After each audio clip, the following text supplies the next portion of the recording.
Bismillah ar-Rahman ar-Rahim, alhamdulillah, sallallahu wa sallam wa barak ala rasulillah.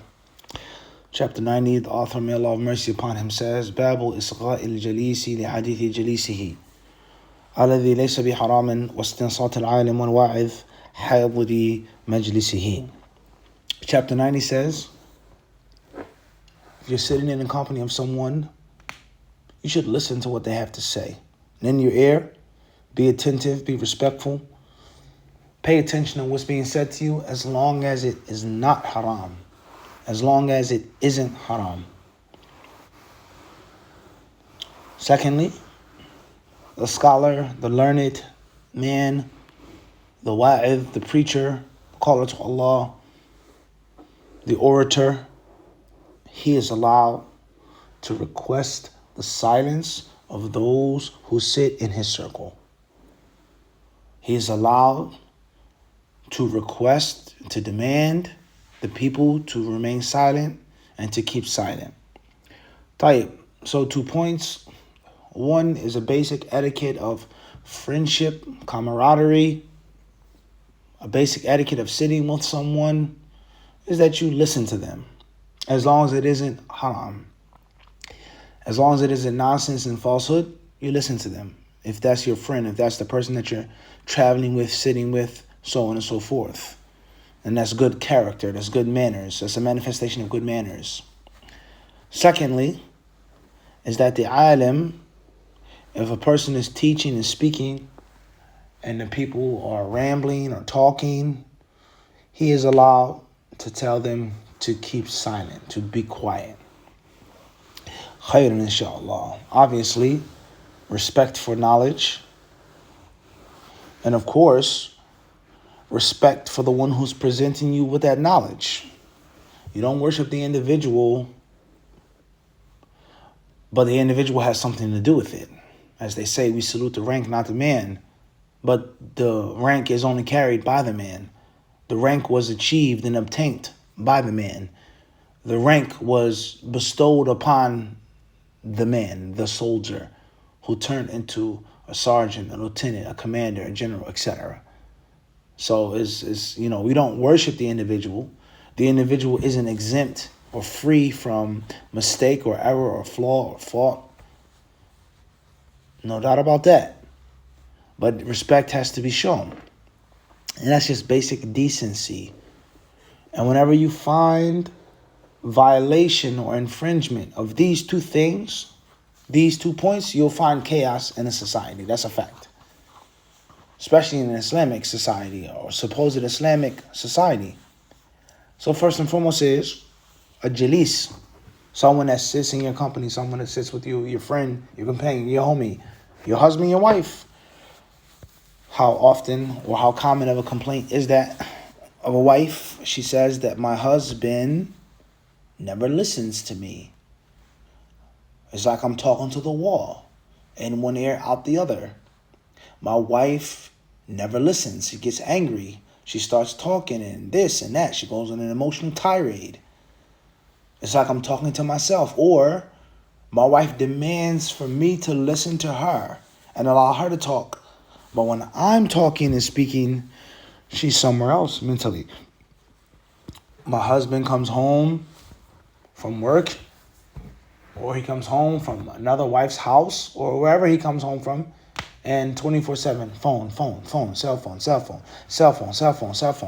phone, into the bathroom, cell phone, he takes the phone to the bathroom. He doesn't listen to me, he doesn't pay me any attention. That's a mushkila, that's a huge mushkila, huge problem. Father and son, why does the son start smoking, or get a tattoo, or join a gang, or start watching haram things online, or get a girlfriend and do haram things with her, or waliyadu billah, start practicing things with the same sex? And Allah's help is sought. My father never listened to me.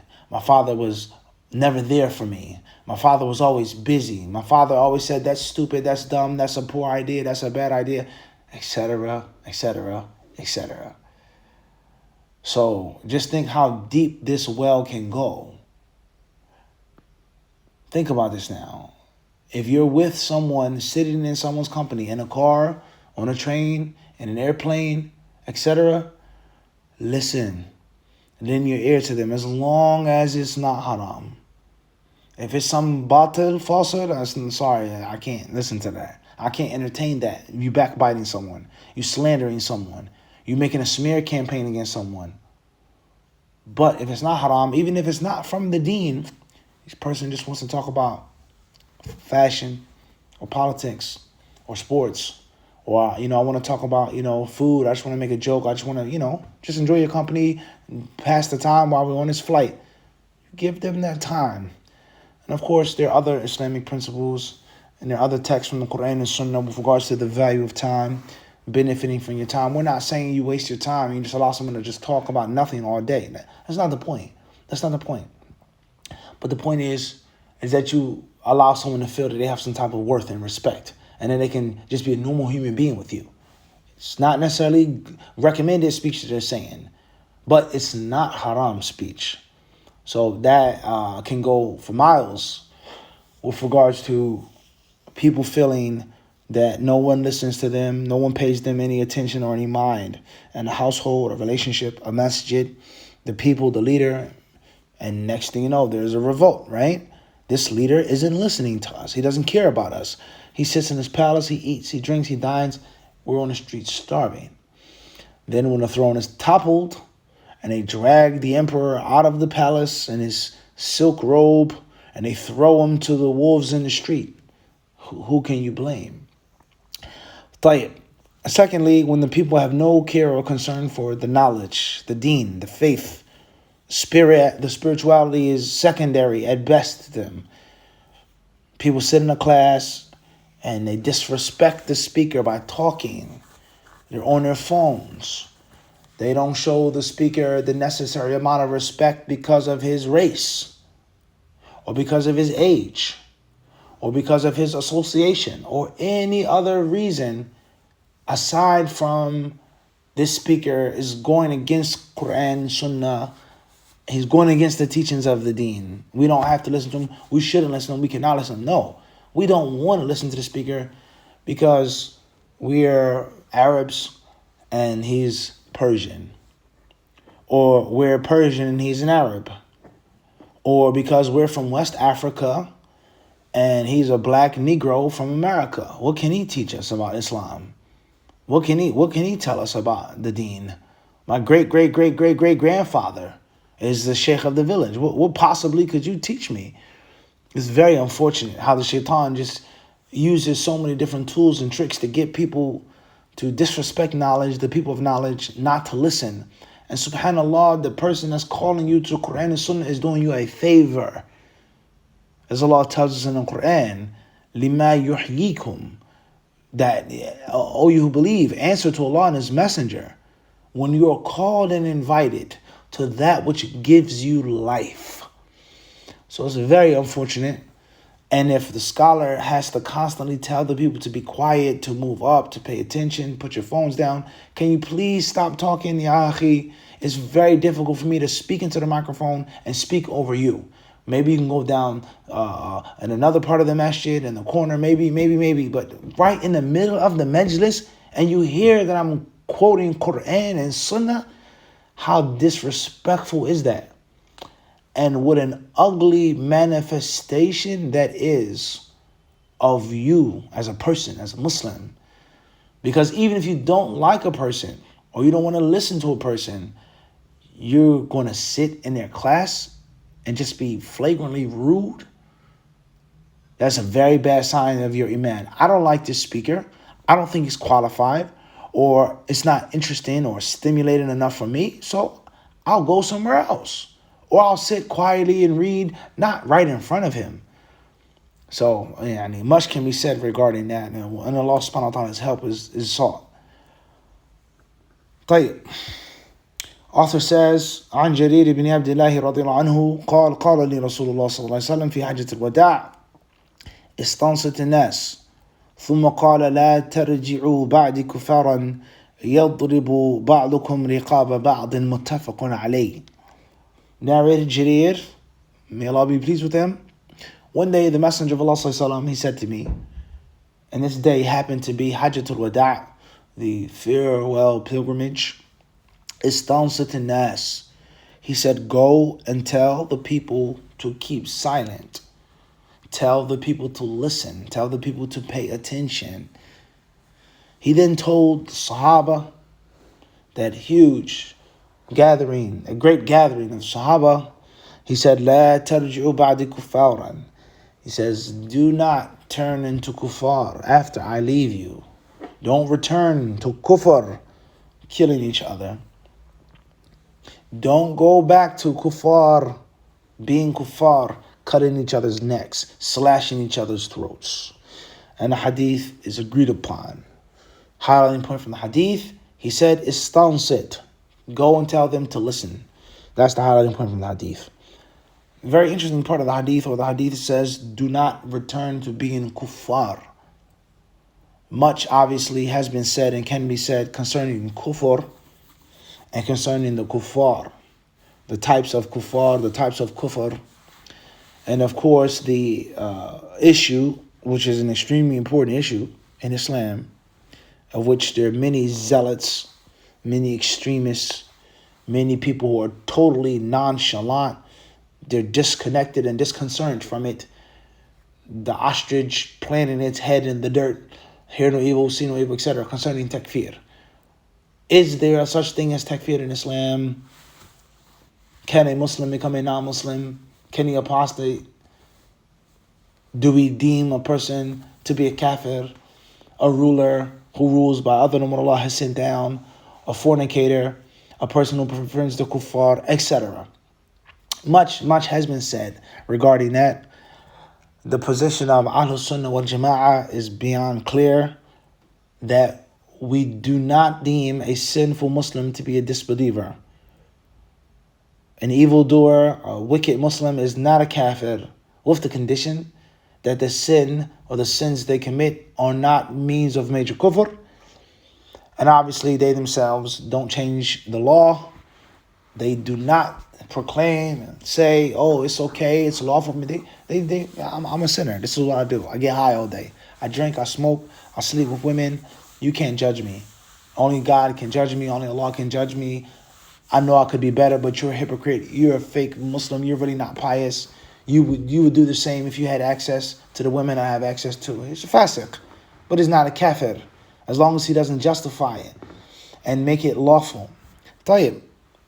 And of course, from the position of Ahlul Sunnah wal Jama'ah, is that there will be people from this ummah who will leave Islam, and who had left Islam, and the time of the Prophet ﷺ, and that there will be men who will leave their deen, who will abandon their deen. There's no question about that. There's no doubt about that. So the balance between this extreme and that extreme, sinful Muslims who know that they're sinful Muslims, as long as their sins aren't means of riddah, and those who say there's no such thing as takfir, there can never be takfir, we make a million excuses. Oh no, even though he said the Quran is contradictory, even though he said that the Quran is unjust and unfair, you can't say he's a kafir. What nonsense are you talking about, you fool? So the politics of today, of the Middle East, of North Africa, so on and so forth, it's a long discussion. The balanced position of Ahlul Sunnah wal Jama'ah in the middle. And how do we understand the different texts from Quran and Sunnah that teach us and tell us these different things? The hadith clearly states, لا ترجعوا بعد كفارا. Do not go back to being kuffar. And it doesn't mention making shirk, associating partners with Allah, disbelieving in Allah. It just says killing Muslims, killing each other, fighting each other with your swords. So does the sheer act of fighting a Muslim make a person a kafir? Obviously, we know that the answer is no. And the reason why the answer is no is because of Quran and Sunnah. The Prophet ﷺ says to سَبُّ أو سِبَابُ الْمُسْلِمِ فُسُوقٌ وَقِتَالُهُ كُفْرٌ. To revile a Muslim, to verbally abuse a Muslim is sin, and to fight him is kufr. And Allah subhanahu wa ta'ala clearly tells in the Quran, when طَائِفَتَيْنِ مِنَ الْمُؤْمِنِينَ اقْتَتَلُوا, if two parties from the believers fight, And obviously you make peace between them. فَقَاتِلُوا الَّتِي تَبْغِي. All right, fight the aggressive party. Naam. And Allah Azza wa Jal, He says, وَأَصْلِحُوا. Make peace between your brethren. إِنَّمَا الْمُؤْمِنُونَ إِخْوَةٌ. The believers are only brethren. So make peace between yourselves. Clearly stating that they aren't disbelievers. All right. So, what's meant by kufaran? What is meant by the hadith then? Does it mean do not leave Islam and then you'll behave, and then you'll obviously kuffar to kill each other and fight each other senselessly, not like the Muslim is supposed to be? Or does it mean that Muslims fighting each other, hitting each other's necks with their swords, killing each other is a major sin, and they have imitated the kuffar in those acts? And obviously this long discussion, a part of this is the long discussion concerning hukm tarik as-salah, those who don't pray. And some scholars, they say that's what that hadith means. Man taraka as-salata faqad kafara. He who leaves off the prayer has made kufr. Meaning, minor kufr, some say. And some say he has imitated the kuffar and not making regular prayers. Similar to this hadith. Do not imitate the disbelievers by killing each other and fighting each other. It's a long discussion in itself. We are not here to discuss this and to give a definite answer. A Muslim who doesn't praise a kafir or not, that's not our discussion here. That's a longer discussion in another place. Al-Muhim, what's important is that the Prophet ﷺ says, don't turn to kuffar after I leave you. Striking each other's necks. So this shows us that Muslims killing each other and fighting each other is from the affairs of Jahiliyyah.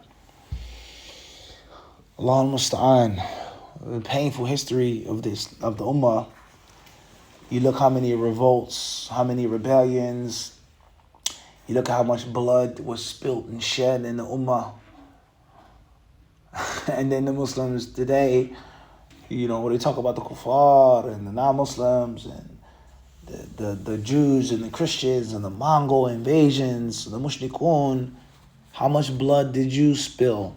How many Muslims who said, La ilaha illallah Muhammad Rasulullah, did you kill? Allah musta'an. The hypocritical people who are scholastically bankrupt, who day and night bash Muhammad bin Abdul Wahhab and bash him and bash his da'wah. Najdi da'wah is the foundation of takfir and ISIS and blah, blah, blah, blah, blah, blah, blah, blah, blah. And yet and still they glorify and hero worship these different dynasties that is well documented in the Islamic sources and the non-Islamic sources of how much Muslim blood they spilt for political gain and power. Whether it be the Seljuks, whether it be the Ottomans, whether it be the Mamluks, whether it be the Moguls, whether it be the Idrisids, whether it be this kingdom and dynasty from Mali and Ghana, etc. You just read the sources of the Muslims that they murdered and assassinated. Rather, in the Ottoman Empire, and it's not about bashing Ottomans. We don't believe in just bashing people for the sake of bashing them, but we deal with facts. It's well known and well documented. The different muftis, they gave the fatwa to legalize fratricide. That when there is a set of princes, they're all sons of a sultan, the strongest one from among the princes, the one who can lead the empire the best and be the strongest and the best for the leader, is allowed to murder his brothers. He is legally allowed to kill any rival to the throne. Read about it. So if I'm 12 and I have a bunch of little baby brothers, 2, 1, 3, 4, I can get them strangled to death as they sleep in their cribs and bassinets. That way I'm the only legal successor to the throne. Aren't your brothers Muslims? Don't they say, La ilaha illallah, Muhammad Rasulullah? How many wars were fought just for leadership? The Abbasids, who did they overthrow? And the people, they whine and they cry and they complain and they talk about, oh, this ruler, this scholar was a takfir. But the people they support and the universities that they support, that were built off of those revolts and rebellions, the golden age of Islam. How do you think it was established? So a great level of hypocrisy many of us suffer from. Just say, look, Muslim blood is sacred, it's unlawful. And any Muslim who's bloodthirsty, any Muslim who just spills the blood of a Muslim like water, I'm against. Whether he's Ottoman, whether he's Egyptian, whether he is a Pasha, whether he is Najdi, any Muslim that's just taking the blood of Muslims, slaughtering Muslims, butchering Muslims, I'm against that person. Don't just pick and choose who you want to demonize. Don't pick and choose who you want to be the butcher. But this person, this king, this sultan, this one is he was a butcher. Well known, well documented. His thirst for blood, his lust and passion for blood. And all of the different regimes had their own scholars who legalized and interpreted. You can fight them for the greater good. You can kill them for the greater good. We can move them out the way for the greater unity of the Muslims, so on and so forth. And you have your feelings hurt if you read and study many different figures that are looked at as being saintly and, pure and pious. And it's not saying that they weren't righteous and that they didn't do good things for Islam, but a clean record, undefeated fighter, you never ever lost a fight. Allahu alam. And from that fallacy is the fallacy of Saladin, Salahuddin Ayyubi, may Allah have mercy upon his soul. It's not here to slander him or talk negatively about him. That is not the point. We just dealing with historical facts. When you look at the history, many people were killed. Many people were ruthlessly removed and taken out, neutralized. Those people were Muslims. Was it a necessity? Did I feel? That's a different discussion, because you can make the same argument for Muhammad ibn Abdul Wahhab. That's the same argument that can be made. The Ottoman muftis, they told them that they could fight the Ismailis, they could fight the Shiites, they could fight the people of Iran, of Persia.